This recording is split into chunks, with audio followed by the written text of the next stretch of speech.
was in this massive lawsuit, because the ex-Dokken members, Lynch, Pilson, and George, didn't want me to use the name Dokken. And I said, well, if you want to sue somebody, sue my father, my grandfather, my great-grandfather, and his great-grandfather. It's my name. I own it. And Dokken was around 10 years for you guys joined the band. But we had a contract that it was equal. Everybody got equal shares. And they took me to court and took my name away from me. So I went, oh, that sucks. So Geffen was, like, now what do we do? So I had to put the album Out from the Ashes as Don Dokken, which I don't believe anybody should ever put out an album with their surname, because people just see it as like a side project or something like that. It's Van Halen's Van Halen, not Eddie Van Halen. Winger's Winger, not Kip Winger. Right. Slaughter's Slaughter, not Mark Slaughter, And I told the judge, he was like 90. I said, dude, if you make me put this record out as Don Dokken, it's going to kill me. It's going to kill my career. It's going to kill my record sales. We still did, it went gold, but we were just coming off a double platinum album, but it really fucked me up. So that's when I took a step back. And I remember I started, I'll go produce some bands. So I did XYZ and a band called Shy and some other stuff, but that was a real big blow to my career, not to be able to use my own birth name. It sucked pretty bad. Yeah, that is pretty bad. Did you do something with Pennywise too? Did you produce them? Yeah, I did Pennywise. Those guys were crazy. Huh. I mean, well, I built the recording studio, the one that I ended up selling Jack, and Pennywise would go in there, and they had they're really low budget. They were on Epitaph, so, and I'd be on tour, and I'd say to Pennywise, "You're a punk band. You guys probably do it in one take," and so they just went to my rehearsal room, set up microphones, and basically did the album live. And it worked out for me. I said, you know what? My rent's $1,250 a month. The electric bill's $1,000 a month. Got to pay my engineer. Give me $5,000 and you can use my whole recording studio for a month. Just do me a favor and don't destroy it. Because Fletcher, if you know Fletcher and Pennywise, he's different. He used to come in with these big open sores on his arm and he couldn't play guitar, and these huge burn marks, like 3rd degree. And I go, what the hell happened, Fletcher? And he go, well, a guy bet me whoever could light a book of matches on their arm, and the person that lasted the longest had to pay the bar tab. And Fletcher would always win. So I said, so you didn't have to pay the bar tab for $120, but you had to go to the ER the next day and spend $5,000 on surgery. Doesn't really balance out, does it? That's Fletcher. Wow. Didn't think that one through much, huh? So no, he wasn't doing the math. So you and Robbie have got to share a stage quite a few times. Yeah, we've opened for Don quite a few times.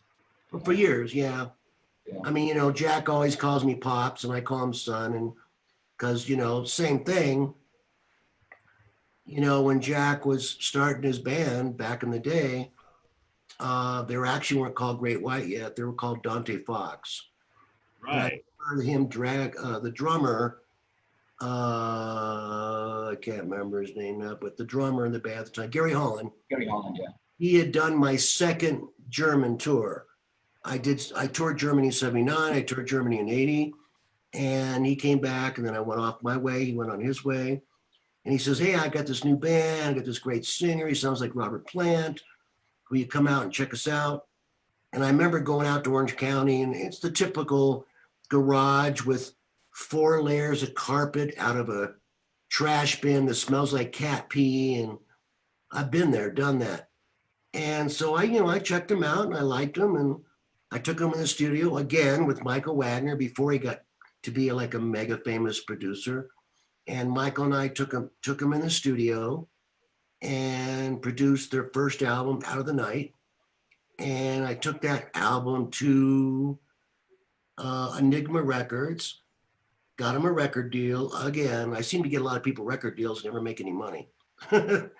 So I remember always saying, I don't understand the name Dante Fox. I just don't get it. But my nickname for Mark Kendall, because he was tall with blonde hair and he had very pale skin, and I'd known Mark since the 70s, and he had a band called Zizix. Great name for a band, Zizix. That is a name of a road on the way to Vegas. Yeah, the first road inside in Nevada. Yeah, Zizix. You can't even how the fuck do you spell Zizix? And that was Mark's band. We played some clubs together, and so I'd known Mark, and I met Jack, and I remember saying, I don't know if the whole devil fox, I'm not down with it, but that's up to you guys. And at the time, their first manager, Alan Niven, was living at my house with his wife, sleeping in my guest room. They were broke. So I was putting up Alan Niven and Ganella, and I produced them, got the record out, got it all done. But I always thought, because Jack loved shark fishing, my nickname for Mark was Great White.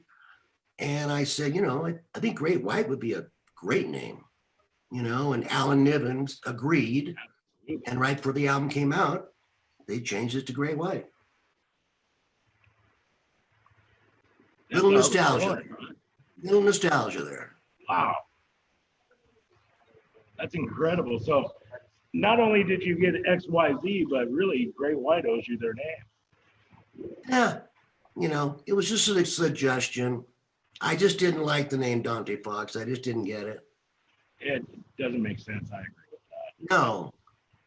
And they were a little kickback, pushing back a little bit. And I said, hey, I'm just here to produce you, man. I remember seeing the tapes when I was recording them, and all the tapes said Dante Fox on them. And I said, I don't think this thing's going to stick, man. But because Jack was an avid fisherman, and Jack loved to fish and catch, like I said, catch great whites. But really, from my memory, because my nickname for Mark was Great White. Because he's 6'1.5", and, he had white hair, and I always called him the Big Great White. So they changed it, and the rest is history. And then, it's also like a tragic story, always, just like Dokken, you get to a stadium level and you're playing 100,000 people, and your career's taken off, and you're selling millions of records, and everything's going great. And the band just can't seem to realize their blessings. Like, guys, we came from the Whiskey A Go-Go, playing with Van Halen. Now we're playing with Van Halen in a stadium. Why can't you guys why don't we all just kind of come together and stop fucking around and stop arguing and fighting and, and stop doing massive amounts of cocaine and kill yourself? And it was sad, And the same thing, with Great White, Jack had his problems and he had his issues. And I understand why the band went on, because they need to make a living, and Jack was trying to get his thing together spiritually and get his life under control. And Jack had health issues, and he needed a break, man. He needed a fucking break. And and in my mind, the boys should have taken a step back and taken a year off and let Jack focus and get his health together and get his life together and go on as Great White. But instead, as you know, they took Terry Luce, which was the worst choice in the world. Sorry, Terry. Terry Luce, look, he's a great singer, but he's not Jack Russell. No. Jack Russell is Jack Russell. I agree. Nobody sounds like Jack. Jack is like Robert Plant incarnation. Right. Every time I play with him, I just go, even my girlfriend, she goes, God, I love Jack's voice. See, I just love his voice. He's got an amazing voice. Speaking of amazing voices, Don, we've got this young lady sitting behind us here. Her name is Morgan Miles. I think you can see her on your screen, can you? Yep. All right, so we're going to ask her, we're going to invite her out in to do a little bit of song. Yeah, she's our musical guest for the show. We'd like to hear some feedback from you when we get done. You good with that? Yeah, I see the little thumbnails. I see a really beautiful looking girl up there with a white blouse on. Yeah.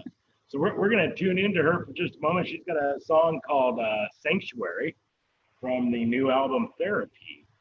And we all think she's fantastic and amazing, and I hope you do too. So we're gonna check her out here. You ready? I'm here. All right, brother.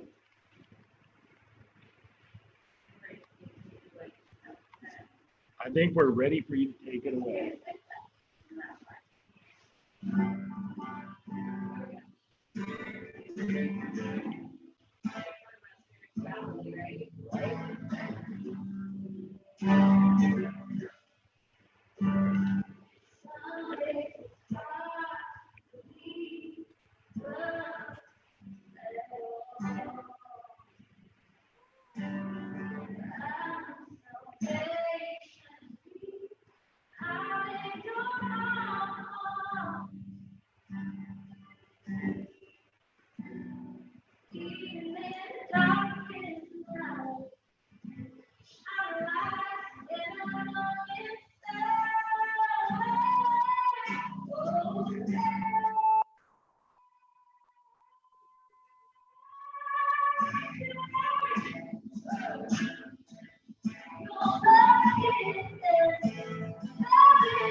Good job. Wow. Did you hear that over there? I'm not sure how the sound is going out, but Not too good. not too good. Yeah. I will interject here, even when you guys talking, you guys do one of these again, you need to turn the compressor off the interface. Because when you talk softly, it gets louder. You talk louder, it gets softer.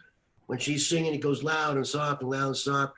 There's a setting on Zoom on the microphone that says compression or limiter, and you gotta just turn those off. I learned that the hard way, as I've done a lot of these. Compressor or limiter, huh? Yeah, because you guys are going in and out and in and out. And we're using a board. We're going out through a board and stuff like that. So that What's the might, board? Do you have all the limiters and compressors turned off? Yeah. yeah. Huh. Man, I know she's peaked our mics a few times. Peaked your mics. He peaked, yeah. I'm just saying it. It's like, I can hear you pretty good. Robbie, not so well. I need to get a good answer. I could hear her singing. It just was going up and down, up and down, up and down. Up and down. Wow. It's in the microphone settings. It's, you know, it says check mic, and then you go to properties or some shit and you turn all the You're going through a console. Wow. Okay. Just an FYI. Cool. Kind of hard to hear you guys. All right. Sorry about that. So Robbie's going to try to turn us up here real quick. A little But better. It's phasing, you know? it's phasing. Yeah, it's like gurgling and is my voice clear? Yeah, Real you, clear. Yeah. Yeah. you sound great on our end. Yeah, because I got all my shit turned off. All my limiters, compressors just off. Well, you know, the audience that's watching us live on Facebook right now came to hear you talk anyway, so not so much us. Maybe Morgan sing, but not Robbie and I. Where does this young lady come from? Morgan is out of Nashville, Tennessee, and she's super amazing. I've been a supporter of her for a few years now, and she's just incredible singer-songwriter, and we're super proud to have her out here. Has she made a record? Several. Okay, good. Well, you should tell people the names of the record, what it's called, so they can get it. Yeah, absolutely. So the album's name is Therapy. That's one. They can't hear her talk right now because she doesn't have a live mic. Here. He has to put a guitar No, down. I'm going to let you talk to her for a moment. Hey, Morgan, yeah, take your microphone and just put it up in your mouth. Go ahead and talk. Tell them what your album is and where they can get it.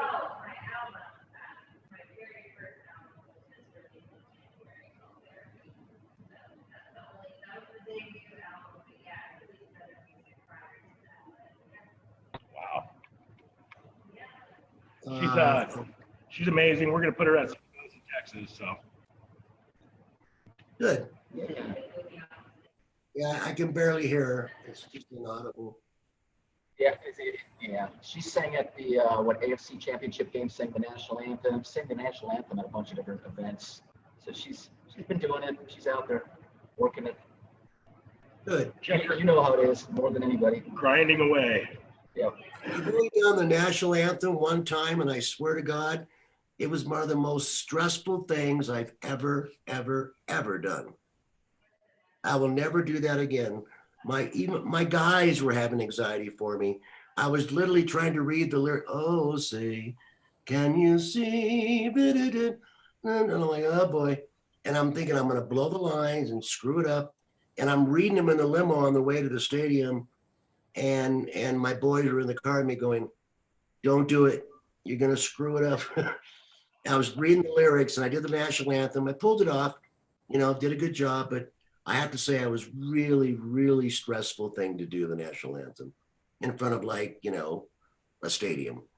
It freaked me out totally. I won't do it again. Gillette Stadium. Well, that song is a trick. The national anthem is a trick.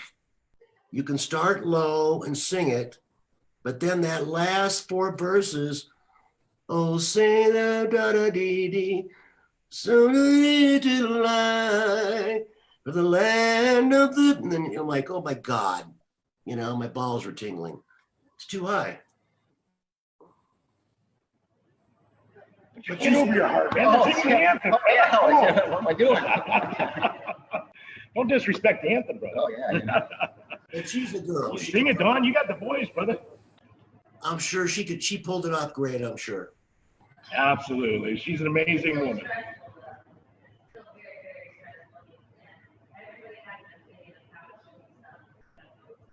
everybody's got an opinion of how it should be sung. Sometimes they carry on a little too long, and sometimes you miss the words, like I do several times. Come over. Oh, come on. Oh. We're blowing a kiss to the camera.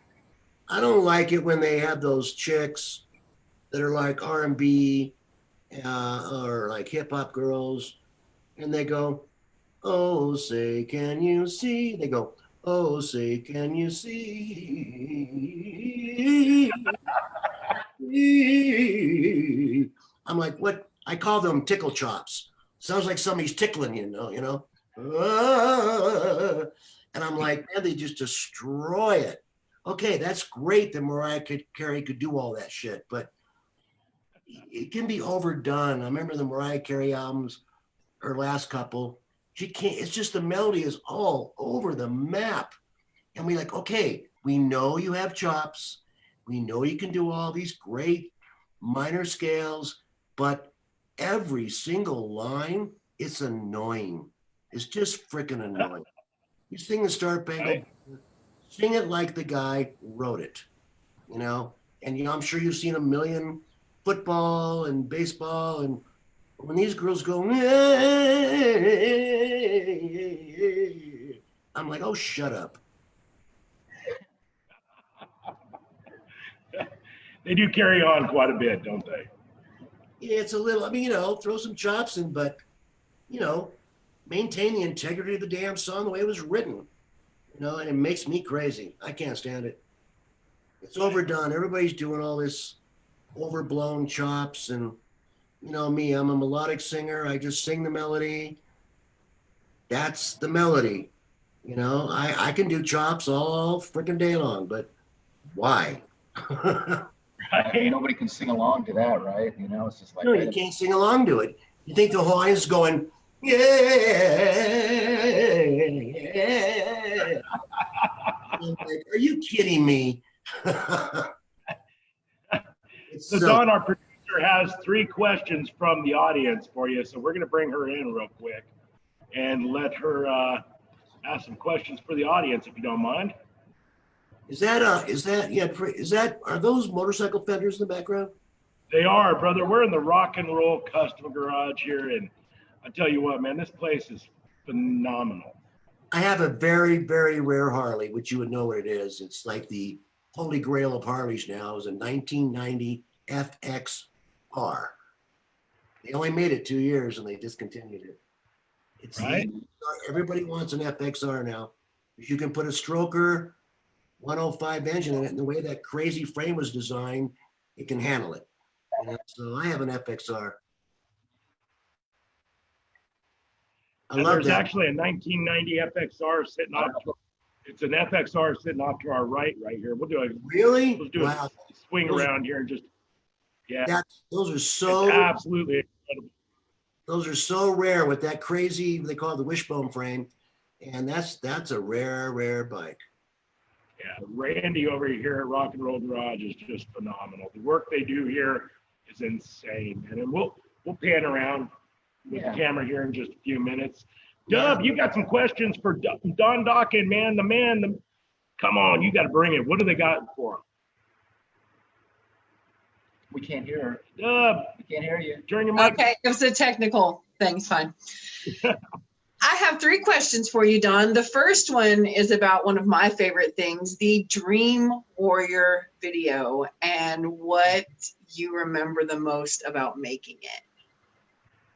2 things. One is innocent, one is not so innocent. You know, Patricia Arquette was her first movie she ever made. Yes. I think she was like 18. But she was already endowed with very large breasts. So we're on a film set out in Simi Valley, and it's about 40 on the set. I don't know how far I want to go with this. So, when you're a woman with no bra on and it gets cold, you know what happens, right? I understand this. Yes. Okay. So we're filming, and the guy's doing it, and I said, I don't know if you're going to get this on MTV because all I see is Eraserheads. I said, you need to get some tape and taper up a little bit. I couldn't even concentrate. Her nipples were just sticking through that little white shirt, that little tank top. And the colder it got, the bigger they got. And I was like, you might want to get your makeup girl to put some tape over those puppies. And a Band-Aid or something. do something, man. They're big. And so I said, okay. So we stopped and we had to like take a break while he ran back the videotape of the 2 takes we'd done. And he said, oh shit, you're right. It's all. You're right, Don. I said, look, I'm a guy, I'm a guy. I know this shit, And he's like, you're right. It's all nipples. I'm never going to look at that video the same. I would like to personally thank you. So that was the bad part of the video. The funny part of the video was poor Robert England had to have his burnt face on for 10 hours. And then it turned out it was 4 panels. There was a left panel, a right panel, 4 panels they glued together for his burned up face. He didn't eat all day because it's always prosthetic makeup. And I remember we finally took a break and we're eating some pizzas, and he was eating with us, and then one of the panels was kind of like started falling off, like hanging down flesh. And I said, Robert, your face is falling off. And he's like, what? I go, yeah, your face is hanging down. And he's like, oh shit, I'll go fix that. But I just remember it looked funny because he didn't notice. So he's eating a pizza and it looks like a piece of pizza's hanging off his face, And I just thought that was the funniest thing, Robert England was a really nice guy. But we had to go to the movie been done. And all the props and the hell and the caves and the house with her going and building a little Dokken house and all that, laying in bed. We had to recreate all that in a big sound stage. It was a big production. That was the first song in my career that somebody dictated what the song was called. Yowzer. We didn't name it Dream Warriors. They'd already decided the movie's going to be Dream Warriors. That's the name of the movie. You have to write a song called Dream Warriors. This is the title, which I'm not used to doing. So I said, well, can you at least give me a rough cut of the movie? Because I didn't really know what it was about. That Robert came in their dreams and the kids are sleeping and Freddie shows up in their dreams. I didn't know. So they gave me a rough cut of the movie, and I realized the movie's about him showing up in their dreams. It wasn't like a guy coming to their house. So I came up the line, I lie awake and dread the lonely nights, not alone. I wonder if these hungry eyes can face the unknown. When I close my eyes, I realize you'll come my way. So that's how I came up with those lyrics, by watching a rough cut of the movie. That is so awesome. I only have 2 more questions for you. Wow. The first one is, what has quarantine taught you about you? And the second one is, if you could have a conversation with your 20-year-old self, what would you tell him? Well, the COVID thing's been a nightmare. I mean, I'm lucky that I live where I'd never catch it. I live up in a mountain on 13 acres and no neighbors. And I go to town once a week. But I'm looking out my windows in the studio right now, and all you see is trees. So the COVID thing, if anything, taught all of us that the world is uncertain. Things happen, and it's not just the COVID. The COVID hit, then we had the Floyd protests, George Floyd, and then tens of thousands of people are marching with no masks, and then the COVID spikes, and then, I got a good reality check about how bad COVID is last week when my good friend Mickey D, who's now in the Scorpions and who was Motorhead for 20 years, and before the Scorpions, he was in Dokken. So we're really, really good friends. He lives in Sweden. And he said, we were being very careful, social distancing, no meet and greets, no handshakes, no autographs. And they were all being very careful. They went to Australia to end of the leg of the tour. And Mickey said, me and Mia, his wife, they all went out to dinner after the show as a end of tour dinner with the band and about 8 other people, like crew and the managers or whatever, the promoter. They have a big dinner, and they both caught COVID. Yikes. You would think like one dinner, and Mickey said, look, I didn't even talk to anybody for the whole tour. I had one dinner with 8 or 9 people. And he said about a week later, Mia and I were burning up on fire, 104 temperature. Mickey lost 35 pounds in a month. Oh my He goodness. lost 35 pounds. He couldn't eat. He said, I was on the floor. He said, I just wanted to lay on the floor because it was cool. I couldn't even lay in bed. I just hurt so bad. And it felt like an elephant was standing on my chest. I couldn't breathe. They went to the hospital.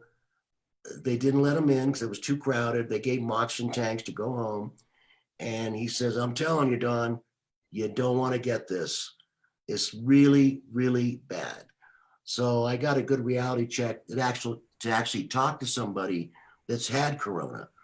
And Mickey D said it was awful. His wife and him he said it was just awful. Took him a month to recuperate. Okay. So I got that. I'm nervous now. I'm going on tour in 3 weeks. Understandably so. I got 7 flights. I got to play in front of 4,000 people. I'm like, am I crazy for doing this? So I'm going to take my chances and I'm going to hope for the best, fingers crossed. And so the COVID thing, it's just, to me, it's good for writing lyrics on the new album because the whole world seems to going to hell in a handbasket. Mm-hmm. And the government, dysfunctional government, and the protesters, and the COVID, and the economy. I'm like, man, what the hell is going on, Yeah. And I have my own opinions. I won't get into politics because you have your Trump supporters and then you have your Democrats, and I don't get into that. I got my own opinions on that. But it's just been a strange year, but I'm writing lyrics about it. I wrote a song the other night called Hail to the King. Nice. It's a kind of a tongue-in-cheek about somebody at the top of the chain who's thinks he's a king and not accountable. So things like that, you get inspiration from strange things like COVID and this and that. Where I'm at, we only have 5,000 cases in the whole state. But anyway, it's been a strange year, and I don't know what to do. I'm just here and making music. It's all I can do. All us musicians can do is everybody I know from Whitesnake to Scorpions to Iron Maiden, everybody's writing songs over the internet. That's the new medium. You write over the internet. Yeah. You get on screen and, okay, John, play me a riff. He plays me a riff and I go, oh, that's cool. But okay, right there, go to a bridge section and go down to B flat. And he does it. And then my drummer's there and he's, okay, give me a minute. And he does a drum beat. And it's been an interesting way of recording. The biggest problem with COVID is boredom. Totally. Boredom. Yeah. If you're in a relationship or married and you're locked down, it's a test. Oh yeah. You got to put all the knives away, hide the guns, take the butcher. My girlfriend goes, what happened to all the butcher knives? I go, I put them away. The Salvation Army was doing a drive and I gave them all to them when they came by. Yeah. No sharp objects allowed in the house. That's about it on the COVID thing. Right on. Thank you so much, Doug. Bye, Don. Thank you. 20-year-old telling your 20-year-old. That would be a good one. Yeah. Say that again there, Robbie. The other part, can you hear me, Don? Yeah, Yeah, the other part was the what would you tell your 20-year-old self? Oh, that was the other question. Oh boy. Robbie, I've made a lot of mistakes in my life. And lucky for me, when I was 20, I really didn't have a music career. I didn't start playing the whiskey and the Starwood and all that till I was about 24, 5, playing the bars. I remember Mick Mars lived a block from me, and Mick Mars had this band called, can't remember right now. He had a band, like a cover band, and he'd call me up. They did 5 sets a night, and he'd call me up. I was a cook. and I'd cook till 10, 11 o'clock at night. And Mick Mars would call me and say, Don, can you come down to the club and do the last set? Because I'm toast. So I would go down and do the quote unquote Deep Purple set because I knew all the Deep Purple songs. But, you know, in your 20s, it's a learning curve. You're stupid. You know, you're just out of college and you don't know where you're going. I don't know what I wanted to do. I was working 3 days a week as a cook. The other 3 days I was working at this place called One Day Paint and Body, doing body work with Bondo. And I remember I always laugh. I go to the clubs at night. I'd blow my nose and be like blue or red or orange. So I knew what car I'd painted that day. You know? Right. But it was, you know, when you're 20, I wish I had the spiritual knowledge and the spiritual awareness of where my life is now at 20, but you can't. We all grow slowly, or we don't. I know people that are still 20 and they're 60. You know, they're just stuck. But the answer to the question is that if I was 20, I would wished that I had the spiritual knowledge and the experience of what I have now and injected that into my life at 20. And I'm pretty sure my life between 20 and 27 would have been a lot less rough. That's a good answer. I have to ask you about Airborne. Do you remember Airborne? Your Yeah. band Airborne? That was the band before Dokken. Yeah, well, so maybe give us some insight to that. I imagine a lot of people don't know anything about it, possibly. Yeah, that was my very first record I ever made. It was a 45 7-inch. And I used to hang out at this music store in Manhattan Beach, and it was owned by this guy named Drake Levin. And he was the guitar player in a very famous 60s band called Paul Revere and the Raiders. Oh, wow. Eric Nation and all that stuff. So I'd hang out, and he had all these like 59 Les Pauls and a 64 Rickenbacker and a, you know, like just all collectibles. So I would go in there and play, and he said, you know, I think you're a really good guitar player. Would you like to make a record? And I said, well, I'd love to make a record. I don't know how to make a record. I'm working on my little 4-track TAC right now. So he took me in the studio. The band was called Airborne. The original lineup was Bobby Blotzer, me, who else? Greg, Stephen Barry was the bass player. And we went in the studio and we recorded these 2 songs, Hard Rock Woman and Broken Heart. But right in the middle of it, a band got signed to Arista called Airborne. And I went, shit. So we couldn't call it Airborne anymore. So I said, well, you know, you got Van Halen out the strip and you got this and that. Let's just call it Dokken because my name is unusual and it rhymes with rockin'. But I had no intentions of ever calling the band Dokken. It was going to be Airborne. But then when the record company signed this band and they had kind of a mild hit, I couldn't call the band Airborne anymore. So at the last second, when I did the 45, I just put Dokken on it, you know? And that's how the Airborne, when we played the Whiskey, and I have a flyer in my scrapbook that says, Van Halen, somebody Airborne, you know? We warmed up for Van Halen as Airborne. And I think we did 2 shows at the Starwood. It was right after Randy Rhoads had joined Ozzy, and he was doing his farewell shows in Quiet Riot. And we did 2 nights sold out at the Starwood, and I have that flyer, and it says Quiet Riot, Airborne, and the Weasels, which was a punk band, which I ended up just making a record with them, and I'm putting it out in a couple of months. So yeah, it was that's how Airborne was around. I played a show with Journey. How did that fit into the? What? I didn't quite catch it. What did you say? I said I did my first big show with opening for Journey, Y&T, and us, and we were still called Airborne. Oh, wow. No kidding. That was my last show I did as Airborne with Journey and Y&T.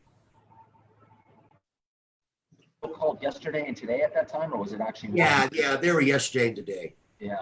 And I was so starstruck because there was only one dressing room. So this club was down at the beach by the marina. It was a big club called the Fleetwood, 1,000-seater. And the promoter hired 2 motorhomes, and Journey had 1 motorhome, and we had to share a motorhome with Y&T, or yesterday and today. And I'd already bought their 8-track, and me and Blotzer used to go on my 240Z and just listen to Y&T all over and over and over. So when I met Leonard and Joey and Phil and Dave, I was in awe. I was like a groupie. I'm in a dressing room with yesterday and today. And of course, everybody knows Leonard Hayes was a crazy man. You know, so it was a really fond memory of hanging out in our dress room together with yesterday and today. And, you know, and now you fast forward 40 years later, last year, I played with Y&T at the Fillmore East, and I opened up for him acoustically. And Leonard was there, Joey was there. Unfortunately, I loved him so much. Phil Kennemore had passed away from cancer. So he had mostly original members. And I did that show with him at the Fillmore East. And 6 months later, Joey passed away. Everybody passed away. So there's no original. The only guy left is Dave, you know. Joey's gone and Bill's gone and, you know, Leonard's gone. And so it's heartbreaking when you love somebody and these people you loved and respected. I remember we used to go to the Whiskey, and I always said Y&T was the only band I ever stood in line for. Me and Bobby Blotzer go to the Whiskey and stand in fucking line for an hour to see Y&T. I've done the same thing for those guys. I mean, those guys, yeah, the first time we discovered them was seeing their record in a record store and going, holy, these guys look like they rock. And they did, 25 hours a day. And I mean, Oh my God. I mean, another interesting story about me getting bands signed is they got kicked off A&M. And I was starting to get famous. And I went to John Kolodner and I said, you know, this band Y&T, man, they're so amazing. They put out Black Tiger. That album should have went triple platinum. As you know, Y&T was a cult following in the Bay Area, Oakland, San Francisco, a little bit of LA. They never broke out in Europe very much. And I went to John David Kolodner, who was my guy, and I said, man, you really need to sign Y&T. And he's like, well, I don't know what's going on with these guys. And I'm like, look, John, this band is amazing. They just got kicked off in A&M. You need to grab them up. And Dave will own that. He knows I helped him get a deal. So I called Dave Manichetti and took all the records to Kolodner. He played them, Black Tiger and all those other ones. And I told I set up a meeting with Manichetti and Phil Kennemore with Kolodner, and he signed them. So, you know, I'm all about paying it forward. You know, all these other guys go, I want 4 points. I want money. I believe if you help like, you know, XYZ or anybody or Y&T, if I help somebody through my quote unquote power at the time, because I was getting famous, if I can help somebody get their career going and all that, it's all karma. It's just karma, man. But I was disappointed with Kolodner because when they, you know, Y&T's a rock band. They're a hard, kick-ass rock band. And their first video came out on Geffen, Summertime Girls. And they're running around the beach like the monkeys. And they're rolling around the sand and Leonard with his shorts. And I'm like, oh no, what the fuck? I go, I mean, that video, the song was okay. It was a big departure. Kolodner tried to send him into the pop world. And I'm like, I said, John, you need to go back and listen to the first album and Black Tiger, and this is not what they are. They're an in-your-face rock band. They don't want to sing "Summertime Girls," "I Knew I Met You Daddy," and automatic my fingers start going like this. Summertime. I'm like, oh God, this is a huge mistake. You got to do the fingers, yeah. We were joining in with you there, brother. And I was loving dance moves, man. I was very, very disappointed, and I thought this is going to be the nail in the coffin of this record, of this band. But I played with them, last couple of years in Europe and Japan, and they still play "Summertime Girls." Everybody loves it, but the video was terrible. They're running around the beach in their shorts and they're climbing up on, like the monkeys. It was just terrible. They should have done a live performance, hit that song live on stage with Dave, man, banging his head. They should have went full blown rock. Instead, you got 4 guys running around in bathing suits on the beach. I'm like, oh my God, this is the fucking worst thing you could do. That's my opinion. Did you start singing "Who Wears Short Shorts"? Oh my God. Yeah. You wear short shorts, I wear short shorts. But anyway, we're still friends, and I'll always love Y&T, and I just played with them a year ago up in the Bay Area, but we're a family. I miss Joey, the guitar player. I really miss Phil Kennemore. I mean, we were really tight. I miss Leonard. He was one of the greatest drummers of all time. Absolutely. I got a great story about Y&T. Is they're playing at the Celebrity Theater, I think out in Anaheim somewhere. And I went to see them, and that was when I was collecting cars. And I had a 62 Rolls Royce Silver Cloud. You know what that is? Yes. Big old Rolls Royce, big ass headlights, 17 feet long, It was silver and black. And Phil says, yeah, man, come on, bring your Rolls Royce, bring the black one, the silver one. Okay. So I come out and I drive out my big ass Rolls Royce, 1962, park it behind the stage. We're all hanging out after the show. And Phil goes, I want to go back to the hotel. Let's go pick up some Jack Daniels and Cokes and we'll go to the hotel. I said, all right, let's go get some Jack and Coke. It's like 12:30 at night. And we're in Anaheim. So I don't know where in the hell I am. So we start driving around, and Phil was known. He's always got the gold chains, he's got rings and bracelets, he's got his leather pants on, his boots. He looks like a rock star. I think I had leathers on too. We hop in the Rolls Royce and we're just driving around looking for a liquor store. And we find this liquor store in a really, really bad neighborhood. And I remember all these people standing out front drinking their Colt 45. And here comes these 2 long-haired rock dudes with jewelry and leathers climbing out of a 62 Rolls Royce. And these guys are going like, what the fuck? And I remember saying to Phil, I go, I don't know if we want to go in there. We're going to get mugged. And, Phil's, of course, Phil, he's like, yeah, no problem, man. We'll just, and I'm like, I don't even want to leave the car. They're going to steal the damn car. So we went in, got our Jack and came out, got our Coke and Coca-Cola. But I remember all these Bloods, Crips, and, it was all gangsters, man. It was Crips and Bloods. And they're like, hey, man, what kind of car is that? That's a Rolls Royce. I like that car. I'm like, thank you. And the guy said, oh, I really like that car. And I'm thinking, oh, shit. I said, well, thank you. I really appreciate that. We got to go now. No, man, you don't get it, man. You don't get it, man. I like that car. I'm like, we got to go. We just jumped and took off. That was one of my crazy memories with Phil Kennemore, man. Fun shit. That'd have been nerve-wracking, to say the least. Well, Don, I hate to do this, brother, because I'm having a blast talking to you, but we're just about out of time on our link.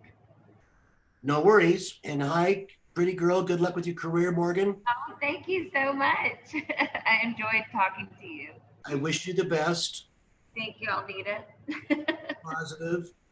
And, you know, my motto for life, really, honestly, without bullshitting, is nothing is impossible. Nothing. What? What? Nothing is impossible. Nothing's impossible. Thank you. I need to hear that. In your career, love, your home, your health, I will never, ever believe that nothing is impossible. When people say you can't do that, it's impossible, I go, I don't want to talk to you. That's negative, and shut up. Nothing is impossible. Just remember that. I love that. All right, guys, signing off. You're my kind of guy. Thank you so much, brother. We appreciate you very much, man. Take care. That was good. See you, Don. You do.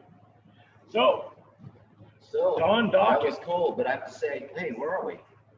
Hey, I'm going to say happy birthday to Drake. It's his birthday. He's 27 today. We're going to have Drake do a shot, but he can't, so. Oh, I'm going to do several shots. Oh, you're Trust gonna me. need to. Brother, I'm going to get lit. There you are. You know what? I think Morgan ought to sing us out a little bit before we go. What do you think? Wait, what's your Just happy a birthday? little, yeah. Oh, Do, sick. do you want the Marilyn Monroe version or Yes, the Office yes. or the I Office think so. version? I think we They're want the two Marilyn. wildly different. Yes. Happy birthday to you. Oh, yeah. Happy birthday to you. That was Marilyn. Happy birthday, Patrick. Happy birthday to you.